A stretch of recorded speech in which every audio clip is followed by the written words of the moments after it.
سلام، حالتون چطوره؟ مجبور شدم این کلیپو بگیرم بذارم توی این برنامه ترد بابت اون پستی که گذاشتم به خانومی که غذاشو میخره چی میگن. بچه‌ها این ترد و این اینستاگرام و اینا همه یه بازی جذب فالووره.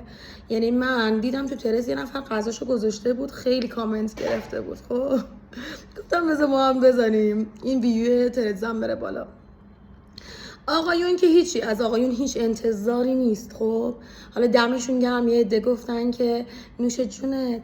من در عجبم، تو که خانومی عزیز دلم، هم جنسیم، این که غذا رو باید خودم درست کنم، این که گشادم، این که پیگمیم، اینا یعنی چی؟ ما وقتی هم جنس خودمون اینجور خراب میکنیم انتظار داری آقایون به چهچهمون کنن؟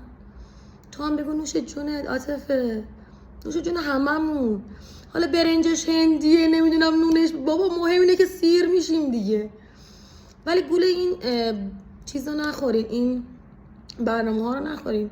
ببین ترس اینقدر چرت و پرت میذارن دنبال شوگر مامی. ببین من الان بدون افکت، بدون هیچی، تایم آخر کاریم، ساعتم 10 و 20 دقیقه است.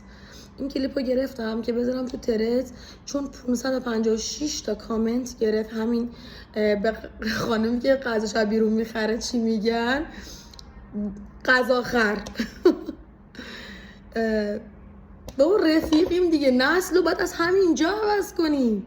وقتی به هم دیگه هی توهین کنیم، چه جوری میخوایم نسل ایران عوض کنیم؟ چه جوری میخوایم کنار هم آرامش داشته باشیم؟ ما توی یه برنامه داریم همدیگه رو سرکوب میکنیم. میگیری چی میگم؟ وقتی همدیگه رو همه دوست داشته باشیم، من تو رو دوست داشته باشم، تو من دوست داشته باشی، چجوری میخوایم عوض کنیم؟ از همین برنامه هاست دیگه. وقتی من دارم به تو توهین میکنم 10 برابرش به خودم برمیگرده. وقتی الان بیایم زیر کامنت ها همه قربون صدقه هم بریم، همه بگیم نوش جونه، فقط انرژی مثبت به هم دیگه ارسال کنیم، چه اتفاقی میفته؟ ایرانمون عوض میشه دیگه.